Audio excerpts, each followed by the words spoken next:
और सब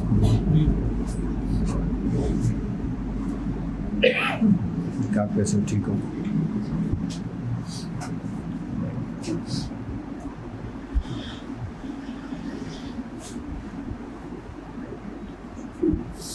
thoughtless state में आने का फायदा क्या होता है?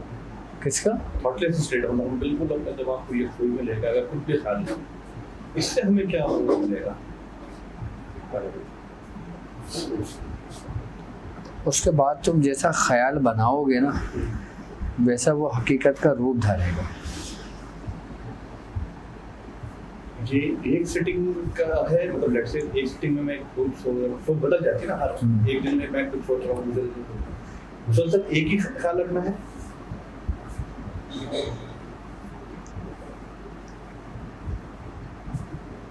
किसी भी चीज़ को कायम करने के लिए उसी चीज़ की तकरार करनी पड़ती है। यही चीज़ मैंने उसमें पढ़ी है, इस्लामी तरीका एक एमरल्ड टैबलेट, उसमें कहते हैं आप 17 सेकंड तक कोई एक ही ख्याल को कॉन्स्टेंटली देखोगे तो इस तरह से है जैसे आपने बीज बो दिया, ठीक है। अब आपको मुसलसल उसमें पानी देना है तो फिर वो पौधे की जरूरत होगा, मगर उसमें एक दफ़ा भी आपने उसके अगेंस्ट सोच लिया तो सब खत्म हो जाए। सब खत्म। ऐसा ही होता है असल में तसव्वुराती कुव्वत को ना हम समझते नहीं हैं। जब कुछ भी नहीं था ना तो एक तसव्वुर ही था ना कि कोई है। वो तसव्वुर क्या था? उस तसव्वुर से ही तमाम तसव्वुराती कुव्वतें बनी हैं। फिर सब कुछ वजूद में आया। एग्जैक्टली यही जो गैर इस्लामी लोग हैं वो भी बिल्कुल इसी तरीके से काम, वो असल में जो बेस होती है ना, इंसान उसको तस्लीम नहीं कर पाता। अब गैर मज़ाहिब के जितने भी लोग हैं वो सब मानते हैं कि ये इस्लाम जो है मज़हबी हक है, लेकिन तस्लीम नहीं करते। कुरान को वो पढ़ते हैं, वो कहते हैं ये कलाम इंसान का नहीं है, लेकिन उसको तस्लीम नहीं करते। कुरान की आयतें पढ़कर उसमें गौर व फिक्र करके वो कई चीज़ों का इजाद करते हैं, लेकिन उसको तस्लीम नहीं करते। और जिसको अल्लाह की तरफ से हिदायत हो जाती है वो तस्लीम कर लेता है उसको।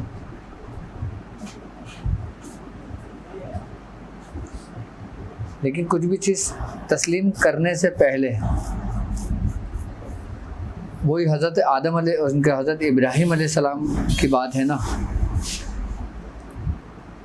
कि जब हज़रत इब्राहीम अलैहिस्सलाम का दौरे जवानी था, जब आपने दूसरे लोगों को बुत को पूछते हुए देखा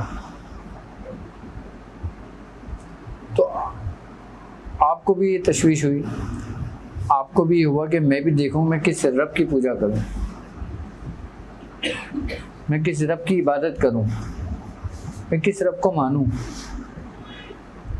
तारीफ में मिलता है ना कि आपने सूरज को देखा, उस पर गौर व फिक्र किया, आपने कहा ये गुरूब हो गया, ये मेरा रब नहीं हो सकता। आपने चांद को देखा, सितारों को देखा, वो गुरूब हो गया, आपने कहा ये भी मेरा रब नहीं हो सकता। तो मेरा रब वो है कि जिसने इन तमाम को पैदा किया है।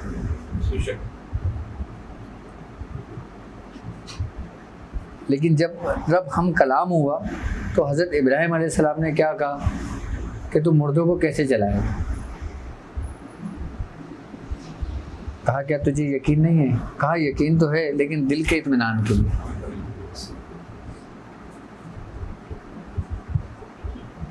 तो फिर हुक्म हुआ था ना 4 परिंदों को लाने का, वो क्या मामला था?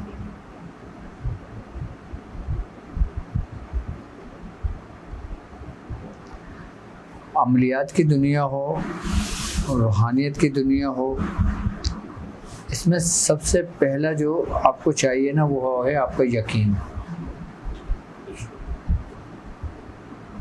नियत तो आपकी है ही, आप ही काम कर रहे हो, उसके बाद क्या है कि मैं कामयाब होऊंगा।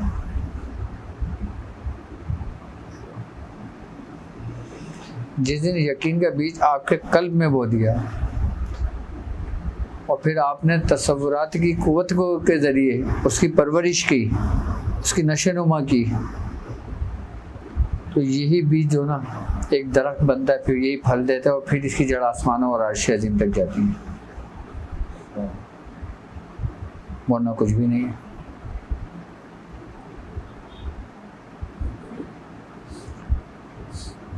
सबसे पहले देख लो, बुजुर्गों ने जब अपनी ज़िंदगी का आगाज़ किया, सबसे पहले आपने खामोशी इख्तियार की,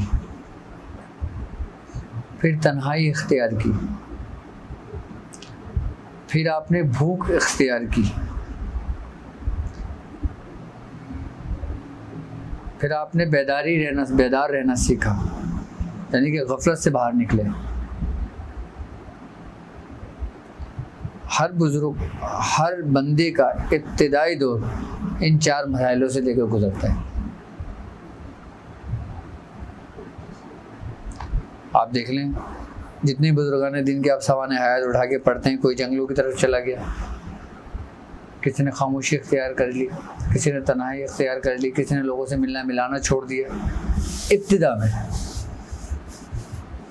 क्योंकि उस वक़्त उनकी तरबियत हो रही थी, उस बीज की परवरिश हो रही थी।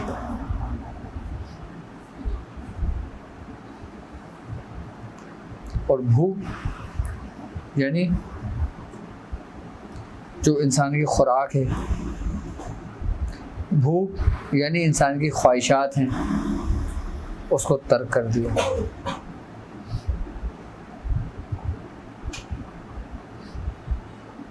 जब इंसान इन मरहाइलों से गुजरता है, फिर जाके वो इस रस्ते को समझता है। लेकिन इसके समझने से पहले इंसान को खुद के बारे में जानना ज़रूरी होता है। अच्छा, कुछ मकाम ऐसे होते हैं कि जो खुद ही का मकाम ज़िंदगी गुजरने के बाद समझ आता है, और कभी इब्तिदान में समझ आ जाता है, कभी इंतहा में समझ आता है। लेकिन ये वो मकाम है कि जिसको बुजुर्गों ने ज़ुबानें नहीं खोली, वरना सीधा सीधा फतवा है।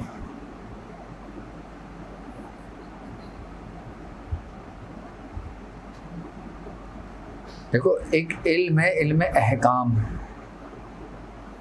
जिसे शरीयत का इल्म है। एक इल्म है इल्म इसरार, यानी कि पोशीदा इल्म का जानना। अच्छा, इल्म इसरार किसके हिस्से में आया? अंबिया इकराम के या उनके पैरोकारों में से। अब जैसे मिसाल आप हज़रत खज़िर अलैहिस्सलाम की ले लो। हज़रत खज़िर अलैहिस्सलाम का वाक़या और हज़रत मूसा अलैहिस्सलाम के साथ का वाक़या, जिसको अल्लाह तबारक तआला सूरह कहफ में बयान करता है कि जो आपने बच्चे को कत्ल कर दिया था, कश्ती में सुराख कर दिया था, दीवार उठा दी थी, वो पूरा एक वाक़या आता है। वो कौन कौन साथ थे? हज़रत मूसा अलैहिस्सलाम और हज़रत खज़िर अलैहिस्सलाम कौन थे, और मूसा अलैहिस्सलाम कौन थे? वो उस वक्त किस मकाम में थे और ये उस वक्त किस मकाम में थे? हज़रत खज़िर अलैहिस्सलाम की अगर हम इब्तिदान देखते हैं तो इनके बारे में ये है कि ये जो बादशाह ज़ुल्करनैन गुजरे हैं ना, उनके चचाजाद भाई थे।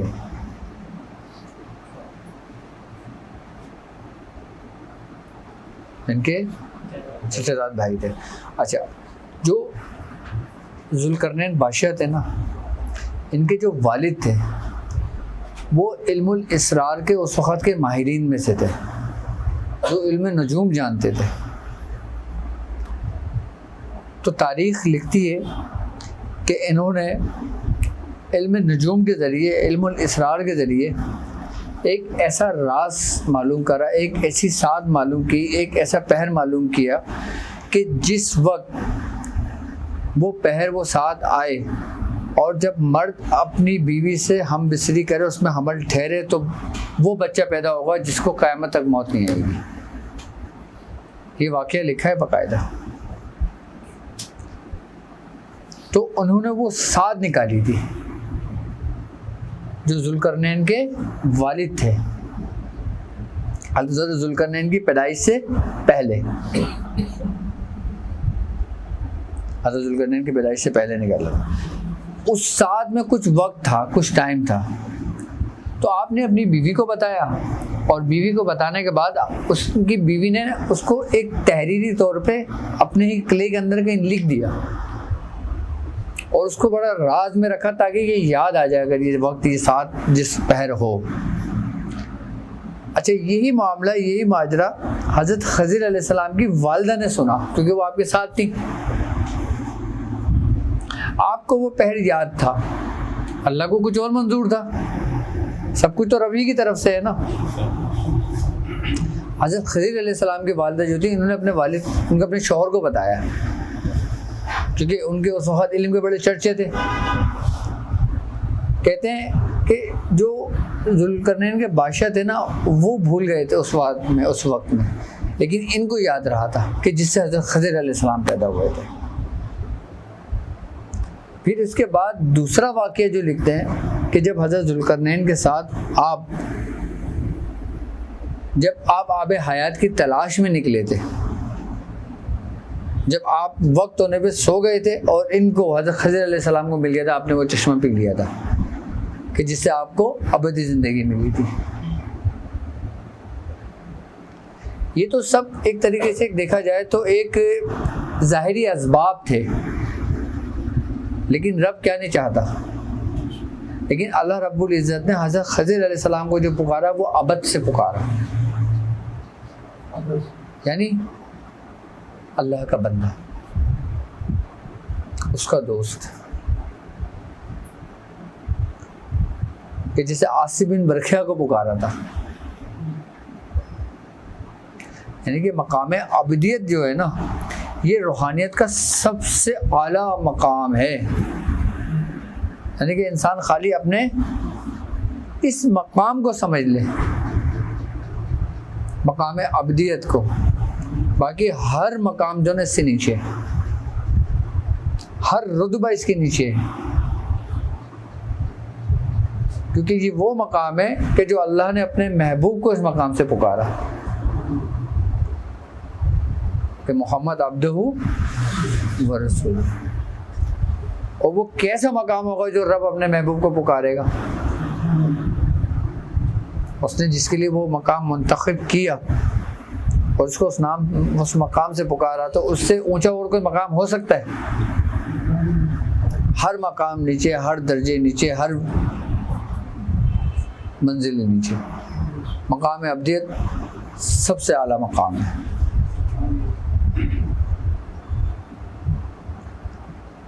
अब जब हज़रत खज़िर अलैहिस्सलाम, आपका ये लक़ब है,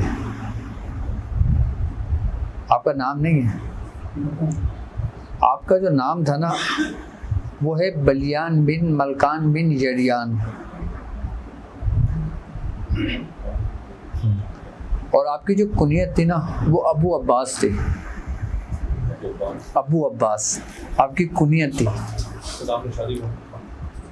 और हाँ, और हज़रत अबू हुरैरा रज़ी अल्लाह ताला अन्हु से रिवायत है, आप फरमाते हैं कि सरकार दो आलम सल्लल्लाहु अलैहि वसल्लम ने फरमाया था कि हज़रत खज़िर अलैहिस्सलाम की ये शान थी कि वो जिस जगह बैठते थे ना वो सब्ज़ा उग जाया करता था वहाँ पे।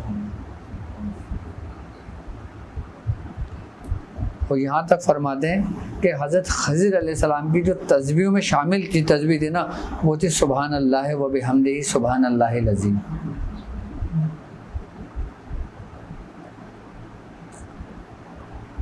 अब जब अल्लाह रब्बुल इज़्ज़त ने हज़रत खज़िर अलैहिस्सलाम को मुंतखब किया अपने ज़ाहिरी दुनियावी मामलात को तरतीब देने के लिए, यानी कि वो तो मुसब्बिबुल असबाब है ना, वो तो सबब पैदा करेगा ना, तो हज़रत खज़िर अलैहिस्सलाम को अल्लाह रब्बुल इज़्ज़त ने आम लोगों की नज़रों से ओझल कर दिया था। किस वक्त किया था? कि जब आपको सैयदुल कौम के लक़ब से पुकारा था, खिताब से पुकारा था। और ये किसने कहा था आपको? हज़रत अली करमल्लाह वजह ने। सैयदुल कौम से मुराद क्या है कि रूहानियत की दुनिया में आप सरदार हैं, जो ये फैज़ात, ये बरकतें जो आप तकसीम करते हैं लोगों में, हज़रत खिज़र अलैहिस्सलाम की जो ड्यूटी है वो तकसीम करने की है। हाँ, कि जिनके महातेत रिजालुल गायब आते हैं।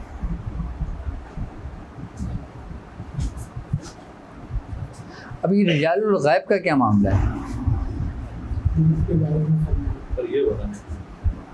क्योंकि हर अमलियात की दुनिया में हर जगह पे रिजालुल गायब बड़े मायने रखता है। अच्छा, रिजालुल गायब के मायने बेसिकली हैं, रिजल कहते हैं आदमी को, अरबी में लग़वी मायने से मिलते हैं, यानी गायब के आदमी। रिजालुल गायब यानी वो जो इंसान की नज़रों से ओझल हों। रिजालुल गायब की तादाद क्या है और ये कितने होते हैं और ये किस वक्त बदलते हैं? क्या इनको मौत आती है?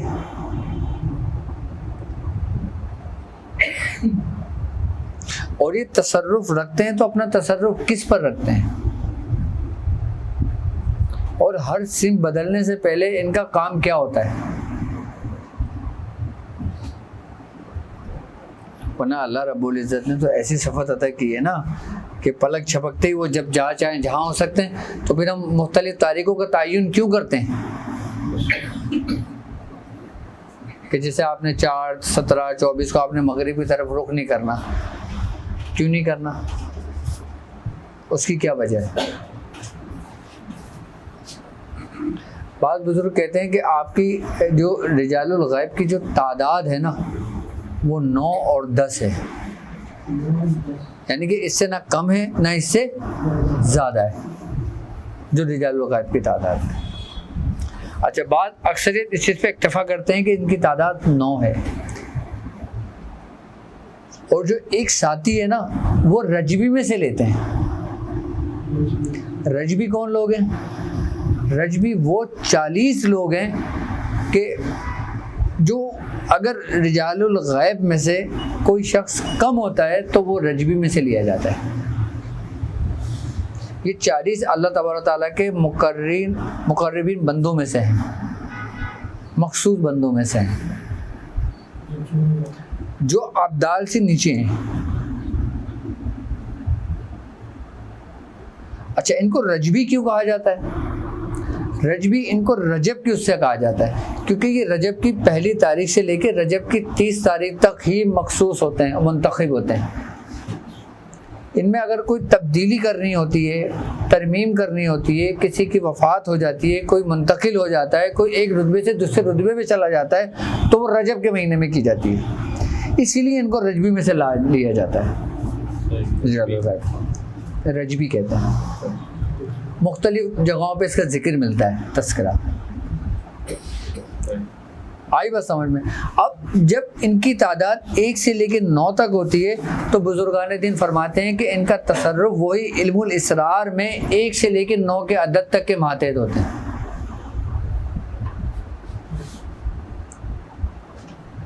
यानी कि 1 से लेकर 9 तक के जो अदद के जो इसरार हैं, जो इन हर अदद एक तसर्रुफ रखता है अपना, एक अदद, एक कायनात अपने अंदर समेटे हुए है। और पूरी कायनात अगर दायरे में देखी जाए तो वो 1 से लेकर 9 के अदद तक बिल्कुल महफूज और पोशीदा है। इसका पूरा अहाता है, जो कुछ है वो 1 से लेकर 9 के अंदर तक है। इसके अंदर, इससे बाहर कुछ भी नहीं है। रूहानियत की पूरी दुनिया 1 से लेकर 9 के अंदर ही मौजूद है। इसीलिए बुजुर्गान दीन ने जो 15 का नक्श था उसको महफूज और पोशीदा रखा हुआ था, पोशीदा रखते हैं इसको। 15 का नक्श का एक जाहिर है और एक बातिन है। 15 का नक्श का जो जाहिर है वो हमने जाहिर किया, जो हमारे बुजुर्गों ने किया, जो हमारे बुजुर्गान दीन ने तरीक़ेकार समझाए। हर जाहिर का एक बातिन होता है। आई बात समझ में? जिस तरह जाहिर के मौकलान के नाम होते हैं, इनके पूरे ऐवान होते हैं, इनकी पूरे मुख्तलिफ मखलूक़ात इनके मातेद होती हैं, इसी तरह जो बातिन है वो मकाम आला की तरफ लेके जाता है। उनकी ड्यूटी उनसे बढ़तर और अफजल हो जाती है क्योंकि वो आसमानों और अर्श की तरफ सैर कराती है। जाहिर इसका कायनात में ठहराव रखता है, इसका बातिन इसका अर्श अजीम पे ठहराव रखता है।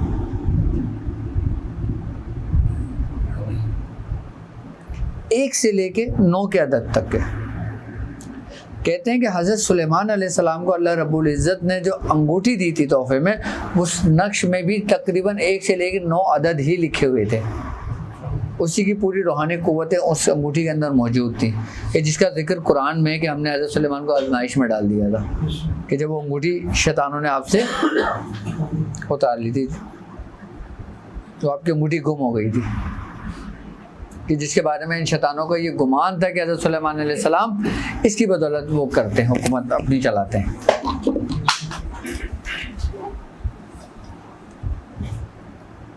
तो कहते हैं कि जो 1 से लेकर 9 तक के जो अददों के जो इसरार होते हैं ना, अच्छा इसरार से मुराद पता है क्या होता है?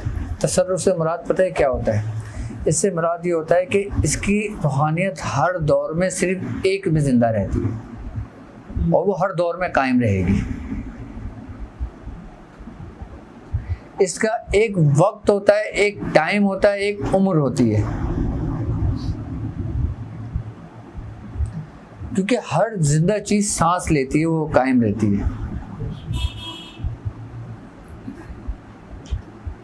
एक से लेके 9 तक के जो अदद के जो इसरार हैं, इसकी जो रूहानियत है वो एक अबद की सूरत में है।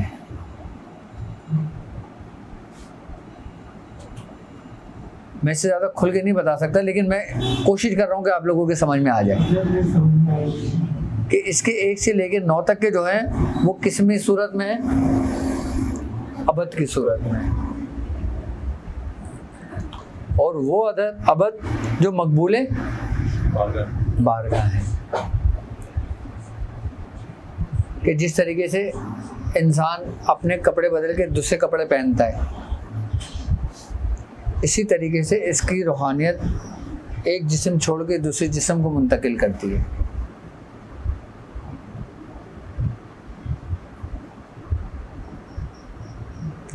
तो कहते हैं कि जो रिजालुल गायब होते हैं उसमें सिर्फ उनको जो अता होता है ना, वो उन अबद का एक ज़र्रा अता होता है, क्योंकि पूरा कल्ब नहीं बर्दाश्त कर सकता, किसी का भी नहीं बर्दाश्त कर सकता,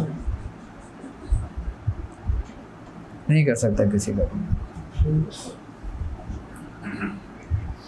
क्योंकि हर चीज़ तकसीम करती है। इसका मामला ऐसा है जैसे रोशनी में होता है रोशनी का इनेकास।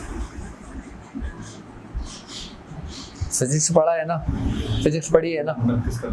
हाँ, ये बिल्कुल इसी तरह सराहियत करते हैं। अच्छा, अब रिजालुल गायब का जो मामला होता है वो अमलियात की दुनिया में ये होता है कि हम आम लोग जो होते हैं, अब जब हम आम लोग रिजालुल गायब की तायुन नहीं करते हैं कि इस वक्त वो किस सिम्त में मौजूद है, इसके मुख्तलिफ चार्ट बुजुर्गों ने बनाए हैं लोगों की आसानी के लिए, जो हर जगह मौजूद है, मिल जाते हैं कि मशरिक में किस तारीखों में है, मगरिब में किन में है, जनूब में कब हैं और उसमें कब है। कहते हैं कि जैसे मिसाल के तौर पे अब 2, 10, 17, 25 अगर ये तारीख मगरिब पे सिमत लगती है तो आप अपना रुख मगरिब की जानिब में रखें, बिल्कुल थोड़ा सा क्रॉस कर लें। उसकी वजह ये होती है कि देखो जैसे एक मखनातीसी एक बड़ी क़ुव्वत है और एक छोटे मखनातीसी क़ुव्वत है, तो बड़ा छोटे को अपनी तरफ खींचेगा या छोटा बड़े को अपनी तरफ खींचेगा? तो कहते हैं कि इंसान जो कुछ रियाजत कर रहा होता है, जो कुछ मामला पढ़ रहा होता है, उसके अंदर जो कुछ भी जमा होता है ना, वो अपने अंदर सल्ब कर लेते हैं, क्योंकि नूर नूर को जब्स करता है।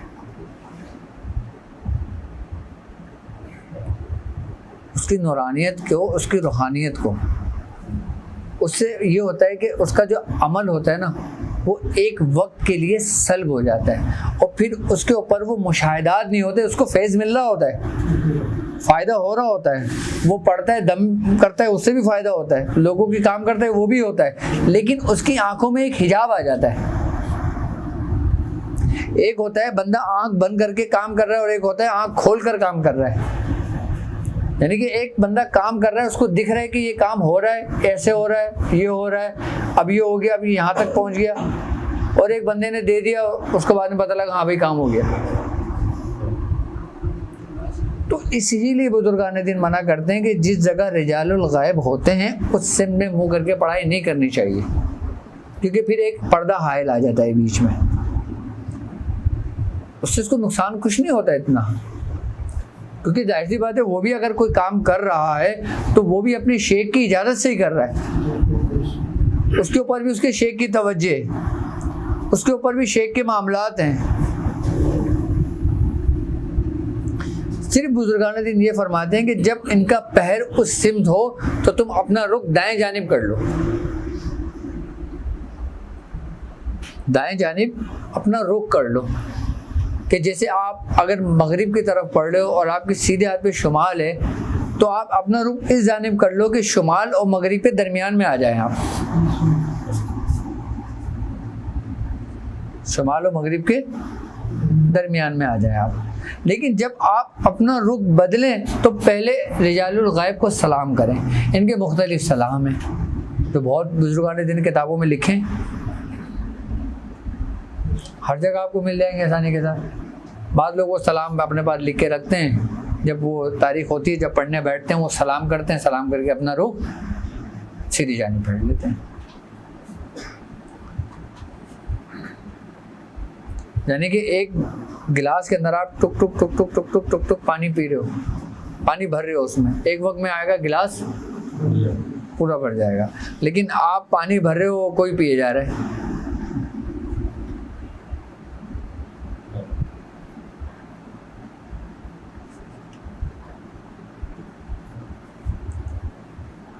तो इसीलिए बुजुर्गान दीन मना करते हैं, क्योंकि ऐसा होता है, एक बात याद रखना कि उनकी ज़िम्मे जो ड्यूटी होती है ना, वो मुख्तलिफ मामलात की तकसीम होती है, वो तकसीम इन्हीं रूहानियत और अमलियात की दुनिया की होती है।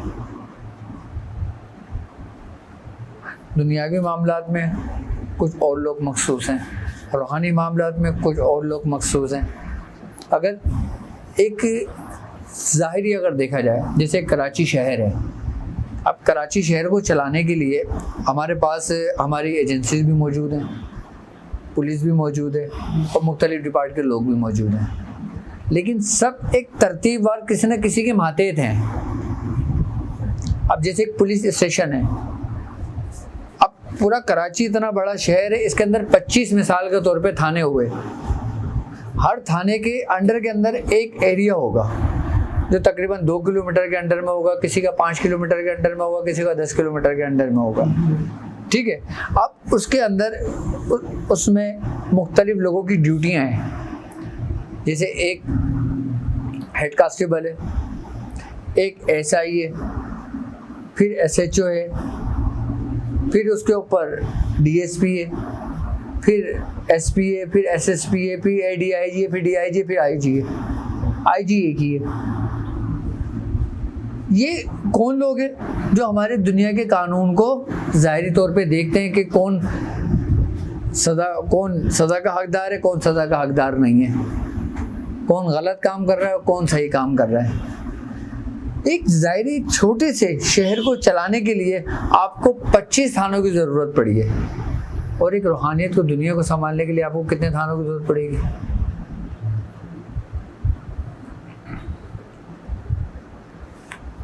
एक ज़ाहिरी मामलात को संभालने के लिए आपको इसकी ज़रूरत पड़ रही है, जो आपके रूहानियत के मामलात हैं उसको चलाने के लिए ज़रूरत नहीं पड़ेगी,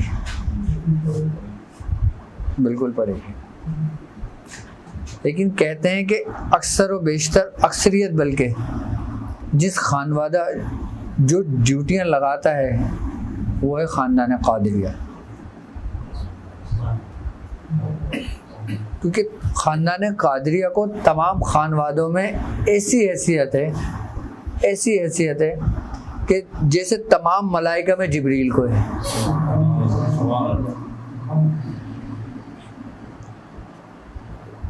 ख़ानदान क़ादिरिया को तमाम खानवादे में ऐसी हैसियत, ऐसी उनकी वो है अहमियत। और यहाँ तक के कि जब दरबार गौसियत लगता है तो हर महीना आपकी बारगाह में हाजिर होके वो चीज़ पेश करता है कि जिस महीने के अंदर तमाम लोगों के साथ मामलात होने वाले होते हैं। ये आपकी हयात में भी होता था।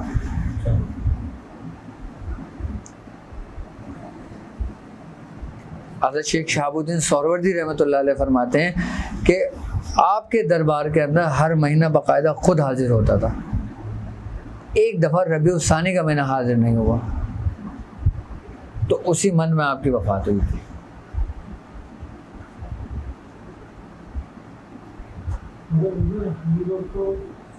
हमें तो इसके बारे में इतनी मालूम नहीं है। हम तो अपने शेख का आपका तसव्वुर करके वही बैठ जाते हैं अपने रुख की जाने। देखो, इब्तिदान और इम्तिहान सबकी यही है कि वो अपने शेख के दामन को पकड़ के रखे। जिसने अपने शेख के दामन को पकड़ के रखा, जिसने अपने शेख की अतिबा की, उसकी अताअत की, वो ऐसा उसकी मिसाल है कि जैसे अगर कोई तूफ़ान भी चले ना तो शेख उसको अपने परों में छुपा के रखता है, जैसे मुर्गी अपने बच्चों को परों में छुपा लेती है जब कोई तेज़ बारिश होती है,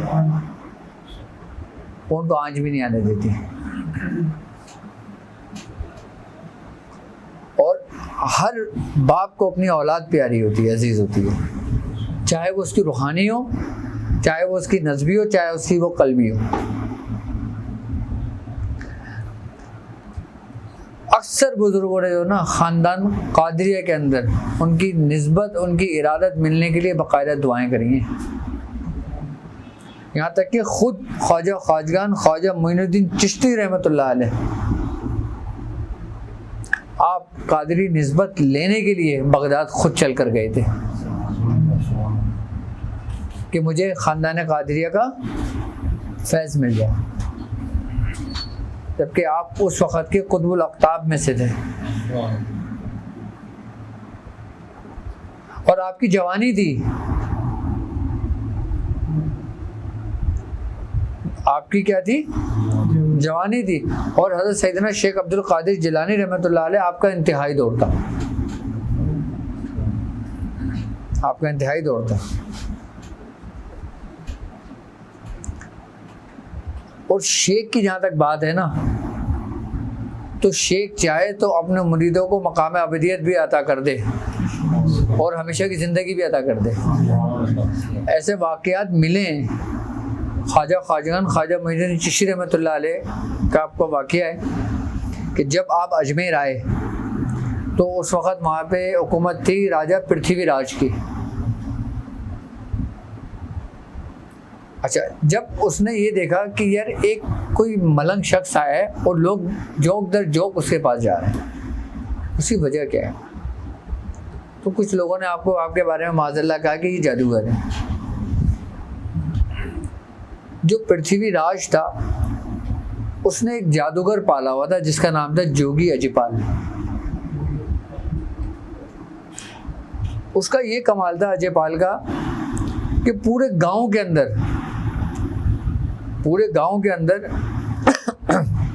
जो भी बकरी में से दूध निकालता उसका हिस्सा पहले निकाल देता, और अगर कोई जयपाल के नाम का हिस्सा ना निकालता तो दूसरे दिन उसकी बकरी खून देने लगती थी दूध की जगह।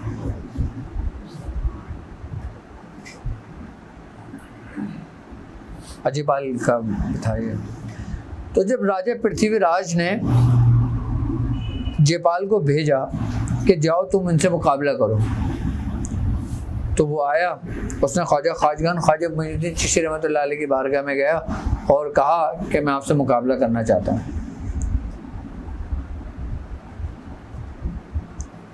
तो आपने फरमाया ये क्या होता है, कलमा पढ़ ले।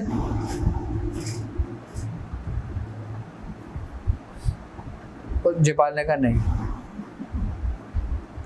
तो जयपाल ने कहा जो पहले मैं करूँगा फिर तुम वो करोगे। तो उन्होंने कहा दिखाओ अच्छा कमाल अपना। जयपाल ने धागे का एक गोला था, उसने उसको आसमान पे फेंका, वो गोला आसमानों पे गया और धागे का एक सिरा जोगी के हाथ में था जयपाल के, और वो गोला जाके गायब हो गया आसमानों में।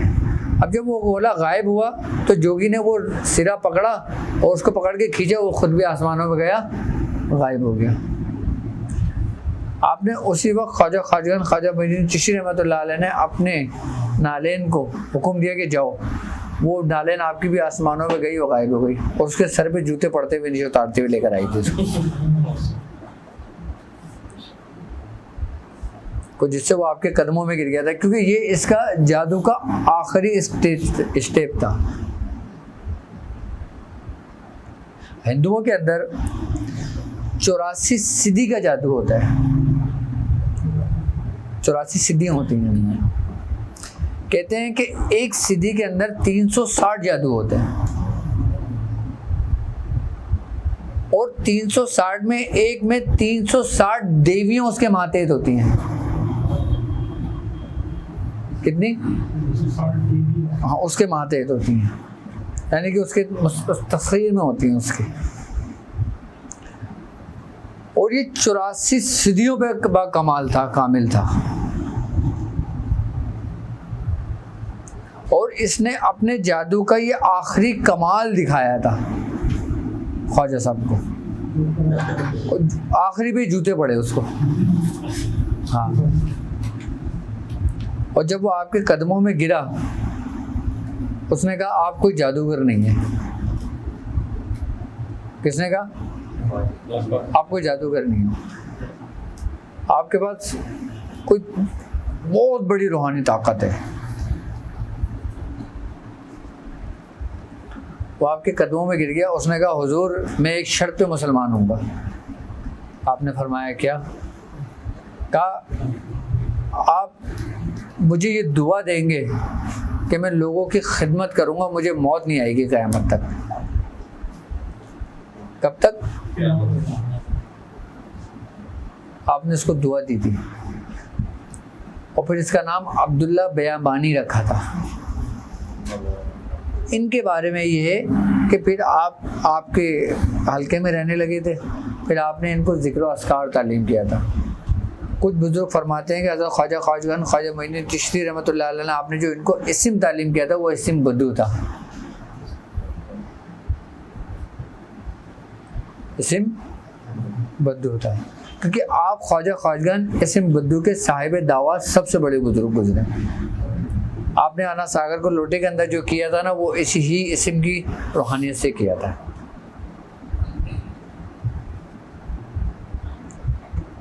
कहते हैं आज भी जो अब्दुल्ला बयाबानी है, आज भी अगर कोई शख्स जंगल में रास्ता भूल जाए और वो इनको पुकारे और वो इनकी मदद को आ जाते हैं, कहीं पर भी,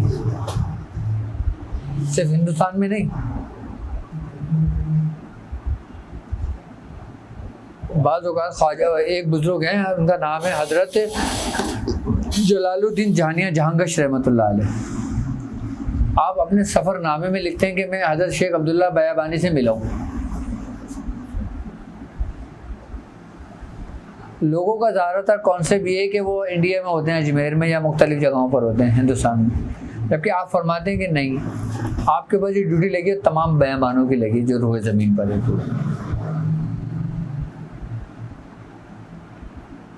और आप फरमाते हैं कि मैं उनसे मिला हूँ।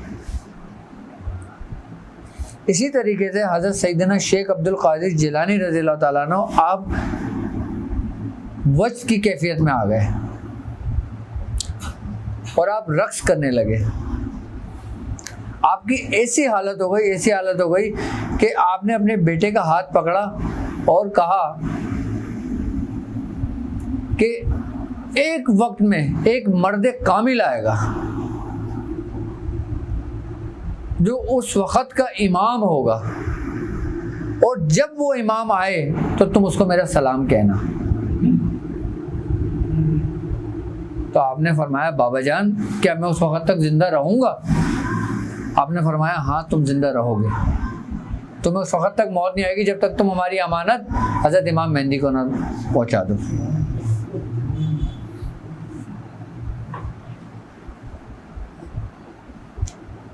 तो हज़रत मखदूम जहानिया जहांगश रहमतुल्लाह अलैह अपने सफ़रनामे में ये भी लिखते हैं कि मेरी उनसे भी मुलाकात हुई है। इनसे आपके साहबजादे से। और उन्होंने फरमाया कि आप एक गार में इबादत में मसरूफ़ हैं अभी।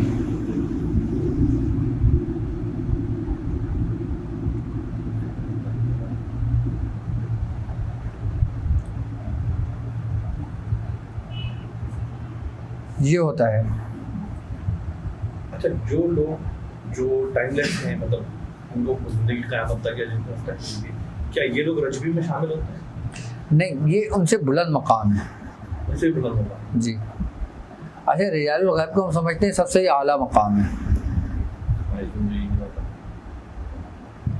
जबकि अगर इसके मकाम में देखा जाए तो इसमें नुजबा भी है, नुकबा भी हैं, रुकबा भी हैं, आइमा भी हैं, कुतुबुल अक्ताब भी हैं, कुतुबुल गौस भी हैं, कुतुबुल मदार भी हैं, गौस भी हैं, कलंदर भी हैं, कलंदर दौरा भी हैं, कलंदर ज़मा भी हैं और कुतुबुल मदार भी हैं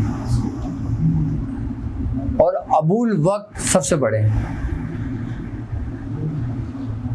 इनकी एक पूरी तरतीब है कि जिस तरीके से DIG, IG, SSP, SP, DSP, SHO, ASI, SI, inspector, सिपाही, इसकी भी पूरी तरतीब है और हर मकाम की अलग अलग तरतीब है। इब्तिदान इस सफ़र की एंट्री की ला इलाहा इल्लल्लाह मुहम्मद रसूलुल्लाह।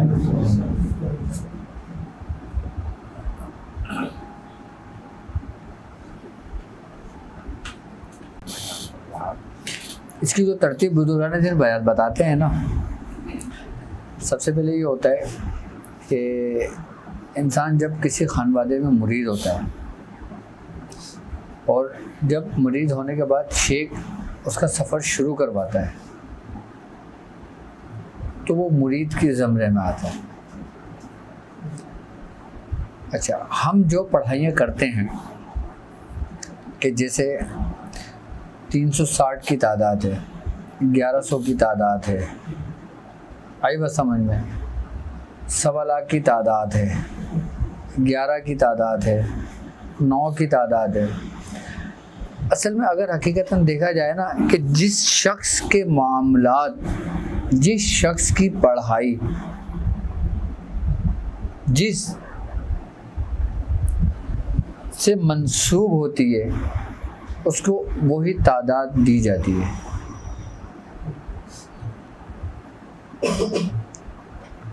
अब जैसे एक शख्स मुरीद हुआ, मुरीद होने के बाद उसने तरक्की करी,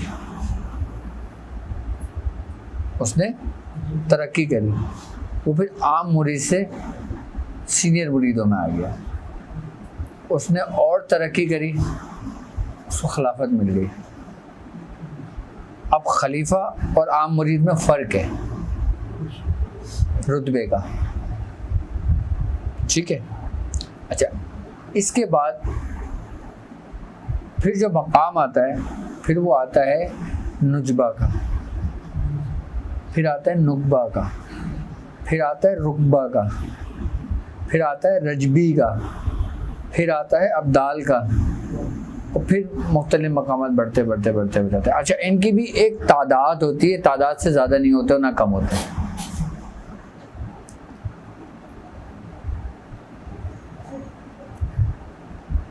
जैसे रजबी इनकी तादाद 40 है, अब्दाल इनकी तादाद 10 से 40 है, रिजालुल गैब इनकी तादाद 10 है। अब रुकबा इनकी तादाद 360 है। सबकी तादाद एक ही रहेगी, अलग अलग अलग अलग अलग तादाद रहेगी। इंसान जो जो अब इंसान उस वक्त ऊपर की जाने बढ़ता है जब कोई सीट खाली होती है। हाँ, इसलिए पूरा एक सिस्टम के तहत, एक तरीके के तहत मामला तरतीब दिए जाते हैं। इसके लिए भी टाइम लगता है, इसको समझने में भी टाइम लगता है। ये रास्ता इतने आसानी समझ में आता भी नहीं है क्योंकि काम का ही नहीं है हमारे। हमें तो अपने यार की यारी से मतलब है, हमें मकाम से क्या लेना, हमें मर्तबे से क्या लेना। वो हमें अपनी जूतियों में रखे हम राज़ी, वो अपने सर का ताज बनाए तो हम राज़ी। वो हमें जिस हाल में रखे हैं वो राजी हैं। कहते हैं शेख के अंदर जो ना रब की एक सिफत होती है, वो एक ख़ास सिफत होती है। वो पता है क्या होती है? वो अपने मुरीद में सराहियत कर जाता है। वो अपने मुरीद में सराहियत कर जाता है। पहले उसकी तकमील करता है, उसकी तामीर करता है, उसकी तामीर करता है, उसकी तकमील करता है, और फिर उसको देखता है और फिर खुश होता है और फिर उसको मिसमार कर देता है। मिसमार कर देता है। उसकी अपनी जाती शख्सियत खत्म कर, हाँ, उसको मिसमार कर देता है, क्योंकि बीच में कोई दूई ना रहे।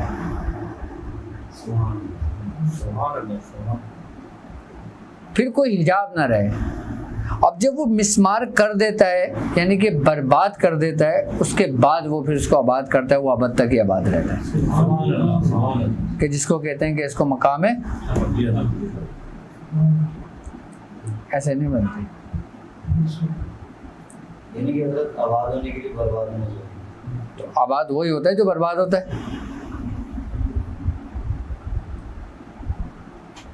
लेकिन ये मुरीद के इख्तियार में नहीं है। हाँ, ये भी कमाल की बात है। इसमें मुरीद का कोई इख्तियार नहीं है, इसमें शेख का इख्तियार है कि तुम्हारी तामीर कैसे करता है, फिर खुद लोगों में कैसे दिखता है, कैसे दिखाई देता है उसमें, कि जैसे चलना फिरना, उठना बैठना, बोलना, यहाँ तक कि वो उसमें बोलता भी है।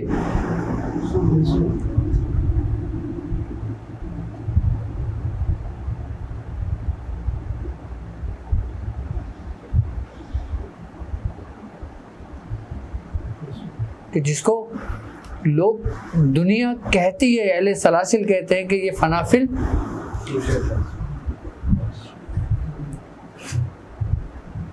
और जब मिसमार करता है तो उसका हाथ पकड़ के एक से दूसरी तरफ मुंतकिल कर देता है। उसके लिए वो कोई भी असबाब रखे, चाहे ज़ाहिरी रखे या बातनी रखे। ज़ाहिरी रखे तो मलामती, बातनी रखे तो आला। इसमें एक प्रॉब्लम आती है, यानी कि मलामती जो हमारे बेसिक ख़ानदान है, क्या कलंदरी मशरब,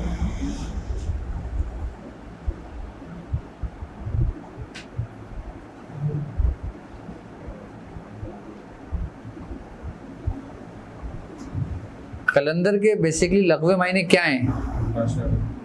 तमाशा दिखाने वाला।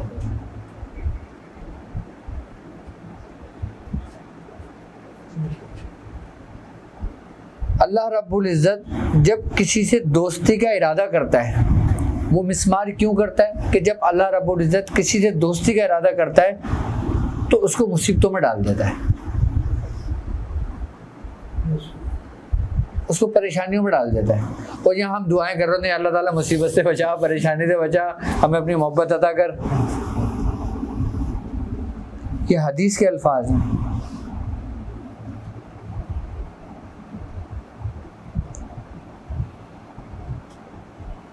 एक सहाबी रसूल ने फरमाया, या रसूल अल्लाह, मैं अल्लाह से मोहब्बत का दावा करता हूँ। आपने फरमाया मुसीबतों के लिए तैयार हो जाओ। एक सहाबी उठे, फरमाया, या रसूल अल्लाह, मैं आपसे मोहब्बत करता हूँ। आपने कहा फ़ुक्र के लिए तैयार हो जाओ।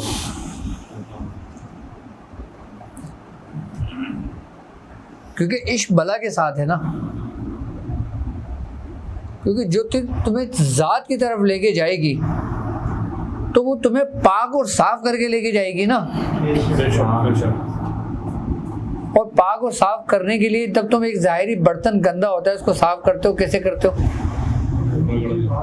उसको रगड़ते भी हो, धोते भी हो, जब वो साफ नहीं होता उसको आग में तपते भी हो, तपाते भी हो, आग में उसको सुर्ख भी कर देते हो, फिर उसको मांजते भी हो, उसको कुंदन बनाते हो, ये एक प्रोसेस, एक तरतीब है ज़ात तक लौटने के लिए। तो वो तुम्हारी बातें तरबियत कर रहा होता है, यहाँ तक कि उसने खुद अपने अबद, अपने महबूब की कितनी दफ़ा सीना चाक किया था।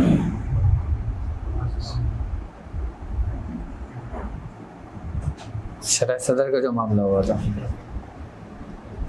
क्यों पेश आया, ये एक अलग टॉपिक है।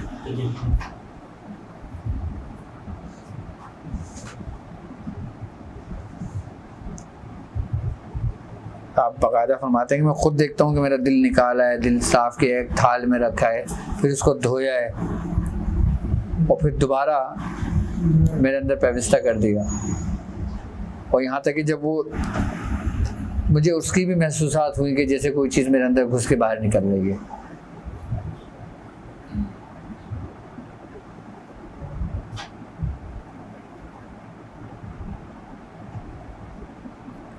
ये रास्ते इतने आसान नहीं है। सबसे आसान यही है कि अपने शेख से इश्क इंसान करे, उससे मोहब्बत करे और किसी भी एक चीज़ को पकड़ के रखे और उसमें गर्क हो जाए। बस ये सब कुछ समझाने का, बताने का मकसद ही यही है।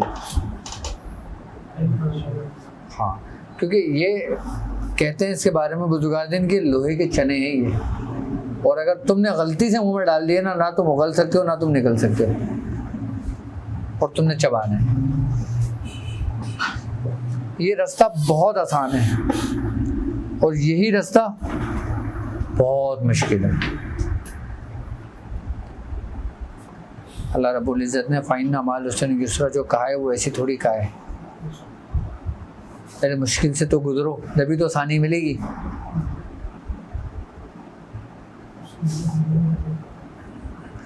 क्या जब हम फला के शेख की तरफ जा रहे हैं,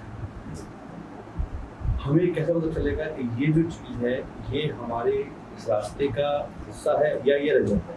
बिकॉज कंफ्यूजन नहीं आता है कि हम डायरेक्ट नहीं होते, मतलब इस चीज़ को समझना कि शेख की तरफ से आ रही है या मैं कोई गलती कर रहा हूँ, यहाँ में बहुत बड़ा कंफ्यूजन। देखो, आप तो कुछ भी नहीं कर रहे हो, आपकी क्या हैसियत जो आप कर सको?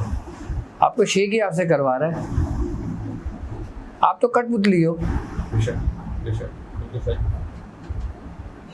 मगर पॉसिबली ये भी है कि उसका कहीं रिजल्ट हो, मैं कहीं गलती कर रहा हूँ। नहीं, ऐसा नहीं है। अगर ऐसा है तो वो उस मकाम पे नहीं है।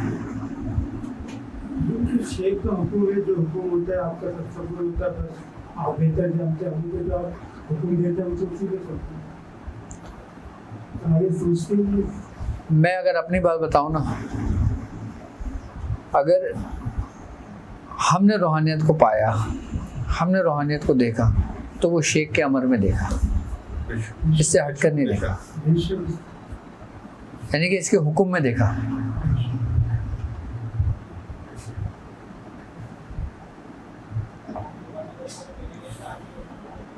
बाकी रियाजतें, पढ़ाई, जिक्र व अस्कार, ये सब कुछ ये आपके लिए है।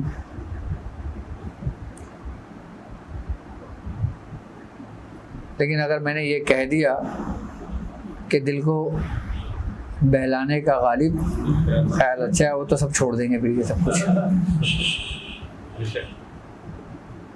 असल तो शेख है ये,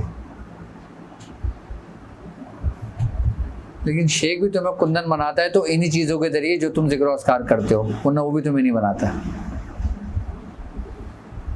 भाई जिसके पास कोई कीमती चीज़ होगी और मुझे पता है उस बंदे के पास कीमती चीज़ है, मैं पहले उस बंदे को बुलाऊंगा या आम बंदे को बुलाऊंगा?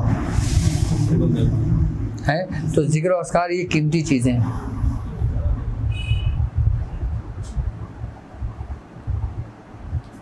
बस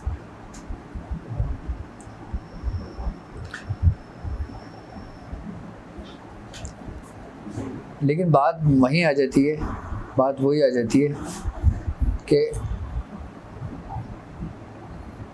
आपने सब कुछ करना है, आपने हर सूरत का अमल करना है, आपने हर अस्मा मुबारक का अमल करना है, आपने तमाम अमलियात के रास्ते से गुजरना है,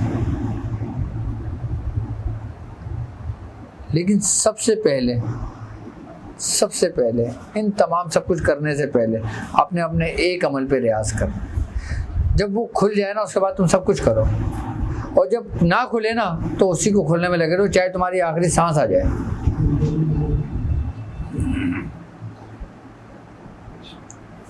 चाहे वक्त अजल आ जाए। एक अमल को जो लेके चलता है ना, वो खुलता जरूर है।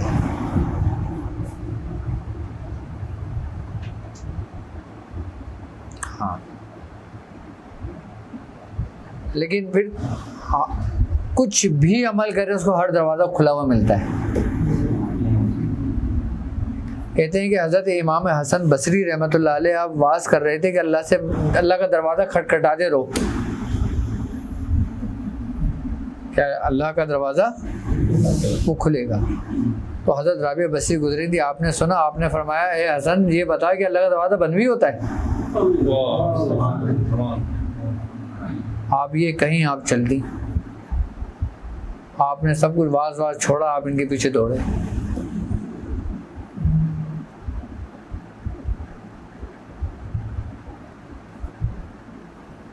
तो एक दरवाज़ा, एक पे रियाजत कर लो, एक पे मेहनत कर लो,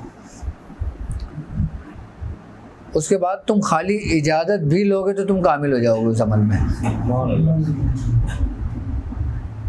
तुम्हें दूसरे अमल की ज़रूरत क्यों पड़ती है ज़कात अदा करने की? क्योंकि वो तुम अपनी तसल्ली के लिए कर रहे होते हो। जबकि तुम्हारा एक दरवाज़ा अगर खुल जाए, फिर तुमने अपने शेख से नादे अली की इजाज़त ली ना, तो वो इजाज़त ही तुम्हारी ज़कात अदा हो गई।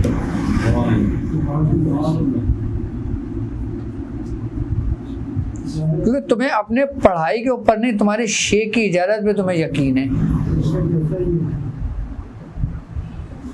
फिर तुम्हारा शेख बोले ना, अच्छा जाओ चेलकाफ कर लो, कभी भी अपने शेख से हुज्जत नहीं करना। हुज्जत समझते हो कि हुजूर कितना पढ़ना है? अच्छा 313 पढ़ लेना। कब तक पढ़ना है? अच्छा इसको 1 साल पढ़ लेना। परहेज़ करना ही नहीं करना? अच्छा चलो कर लेना। अगर नहीं कर सका तो चलो नहीं करना। हुजूर रात में पढ़ लूँ या दिन में पढ़ लूँ? जब तुम्हारा दिल करे पढ़ लेना। हुजूर रात में मैं ऑफिस में होता हूँ, दिन में मैं ये करता हूँ। मैं कभी ये ना करना।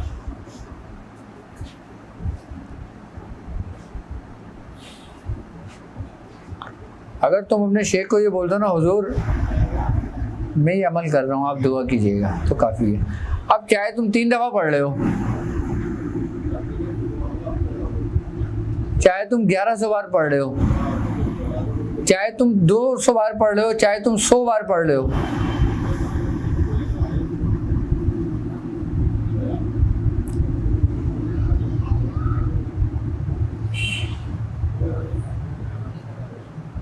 और अगर तुम्हें कहोगे हुजूर कितना पढ़ूं, हुजूर तो बोलेंगे भाई तो 1.25 लाख कर पहले। अब वो सूरह यासीन 1.25 लाख कैसे करे? शेख पहली दफ़ा में तुम्हें आसानियाँ देता है। वही बनी इसराइल वाला वाक़या है ना, कि गाय का जो हुक्म हुआ था, अब बनी इसराइल हुज्जत में पड़ गई कि गाय कैसी हो, दुम कैसी हो, कलर कैसा हो, तगड़ी हो, कमज़ोर हो, और भाई सीधी सीधी गायें लेके कर देते। अब जितनी हुज्जत में पड़े उतने मुसीबत और बवाल में पड़ गए।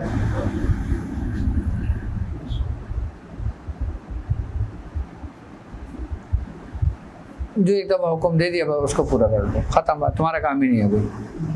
फिर वो तुम्हें खुद देखेगा तुम्हारे अंदर क्या कमी है, फिर वो तुम्हें खुद बुला के बोलेगा कितना पढ़ रहे हो, आप उसको इस तरीके से कर लो। हमें हमारे शेख खुद बुला के बोलते थे, हमने बोलते थे कि 40 दिन हो गए।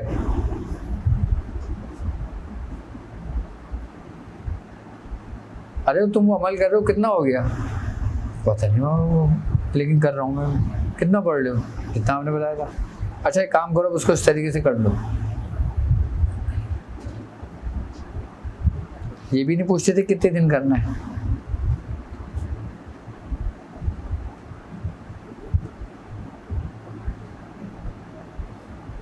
एक दफ़ा कोई अमल दे दिया, एक दफ़ा अमल कर रहे हैं, मैं पानी पिलाने गया, मुझसे कह रहे हो तुम आजकल क्या कर रहे हो? मैंने कहा मैं ये कर रहा हूँ। अरे वो मुहर्रम आने वाले हैं तो तुम क्या करोगे? मैंने कहा मुझे क्या पता। अच्छा एक काम करो, वो उठाओ कापी मेरी। आप कापी उठाई, अब हमारी मामा वो गुस्सा कर लेंगे, तुम पहले खाना तो खा लो, खाना रखा हुआ। अच्छा ये जाएगा कारखाने जाना है इसने, पहले मैं उसको अमल दे दूँ। अब वो कापी खोली, अमल पर्चा लिखा रखा हुआ था, ये लो, जिसे पहले ही तैयार करके रखा हुआ हो। पर्चा उठाया, हाथ में दे दिया, इसमें तरीक़ेकार लिखा हुआ है, इसको तरतीब से कर लेना, कारखाने में नहीं करना। मैंने कहा फिर कब्रिस्तान चले जाना। ठीक है, कब्रिस्तान चले गए। आज से खाने में क्या खाओगे? मैंने कहा आप बताएं, हलवा बनवा लेना। बस हलवा खाया बस। 22 साल पुरानी बात बता रहा हूँ, 20 साल, 99-2000 की बात है ये। तो याद भी नहीं, लेकिन हलवा खाया था, मुझे ये याद है, काफ़ी अर्से खाया था। हाँ काफ़ी अर्से हलवा खाया था। बाद में फिर हमारी मामा ने पापा से इजाज़त ली थी कि मैं उसको वो चने की दाल का बना के दे दूँ, कटलियाँ बना के। तो पापा ने कहा नहीं, उसमें दूध डलता है। तो कह रही मैं बगैर दूध के बना देती हूँ। कह रही बगैर दूध के कैसे बना? कह रही सूखा हुआ दूध ले लेती हूँ। तो उससे पापा गुस्सा करते थे कि तुम बिगाड़ोगी इसको, इसको एक काम करो, चने की दाल के लड्डू बना के दे दो, अगर इतने शौक आ रहा है तो। खाएगा नहीं है। पापा ने लड्डू बना के दिए, वो लड्डू ऐसे कैसे वापस आए थे। एक लड्डू खाया था, एक लड्डू में भी दो चार दिन गुजर जाते थे। फिर एक दफ़ा अमल दिया, खजूर जुम्मे पापा जाते थे सदर, वहाँ से किताबें ख़रीद के लेकर आते थे। वहाँ पे पुरानी किताबें मिलती है ना ठेलों पर, पहले सदर में बाजार लगता था, अब पता नहीं लगता ही नहीं लगता, वो पुरानी जो पटारे बिठा के बेचे होते हैं। तो पापा वहाँ जाते थे, वहाँ किताबें ढूंढते थे, किताबें पापा ढूंढते थे, हर जुम्मे जाते थे, वो लेकर आते थे। तो पापा एक दफ़ा ना खजूर लेकर आए 2 किलो हाथ में, तो घर पे लाके रख दी। अच्छा सामान किताबें भी लाके रख दी, किताबें पढ़ने लगे। मैं आया, मुझसे कहने लगे वो जा रहे हो तुम? मैंने कहा हाँ मैं जा रहा हूँ। कहना अच्छा ये खजूर ले जाओ मेरे साथ। मैंने कहा खजूर पता नहीं किसके लिए लाया वो। मैंने खजूर डाली, कह रहे आज से सिर्फ खजूर खाना है ये। मैंने कहा रोटी सालन? कह रहे नहीं सिर्फ खजूर खाना है। मैंने कहा सही है। हमने भी नहीं पूछा कितनी खाना है कितनी हुज्जत, हम शुरू से नहीं करते थे।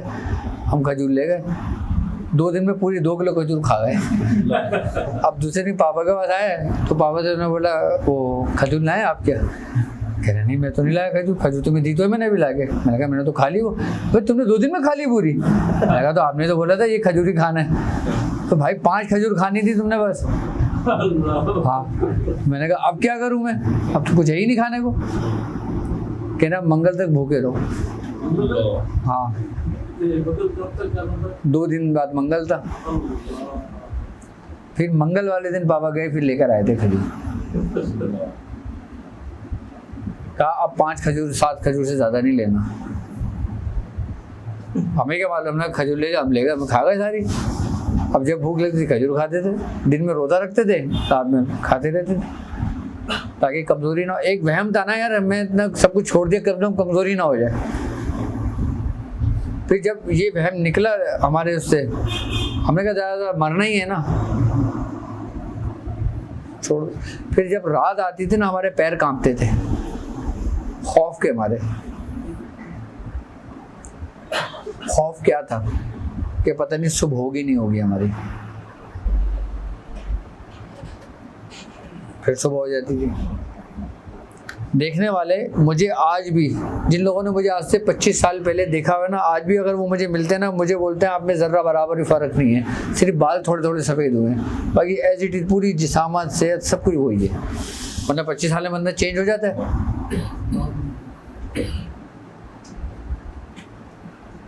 मैंने कहा ये वही रियाजत है, वही परहेज़ थे जो मैं उर्दू ने करवाए थे, जो इसका नतीजा है कि हमने सब कुछ तर्क कर दिया था। अभी क्या मामूल है आपका खुराक में, खाने में? खुराक में अभी भी सुबह में अगर मैं आधी रोटी खाता हूँ, बस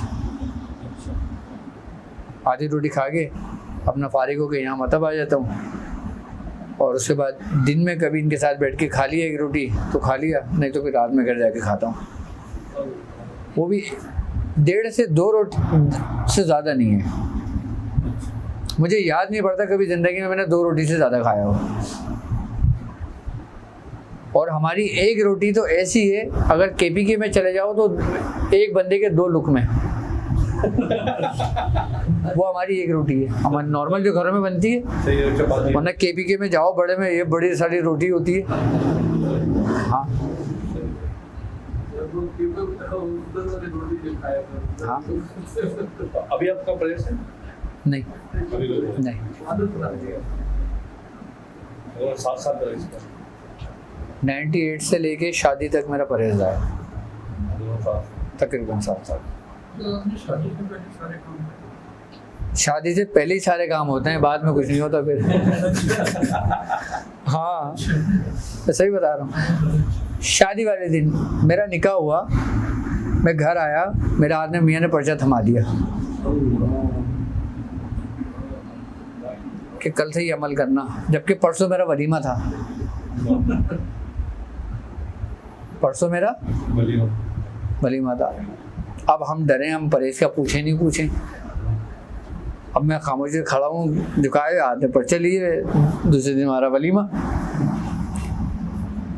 तो पापा ने मुझे देखा मेरी तरफ, मुझे कह रहा क्या हुआ? कल से परहेज है सारा।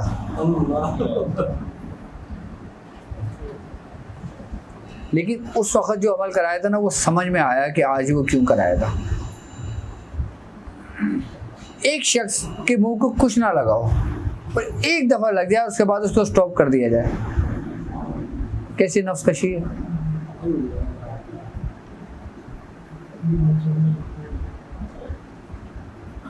एक तो ये है ना कि इंसान ने जिंदगी पर किसी चीज को छुआ नहीं, तो सारी जिंदगी नहीं छुएगा।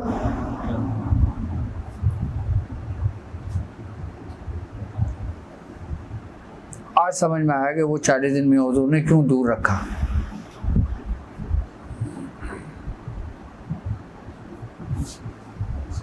उसमें भी बड़ा राज था।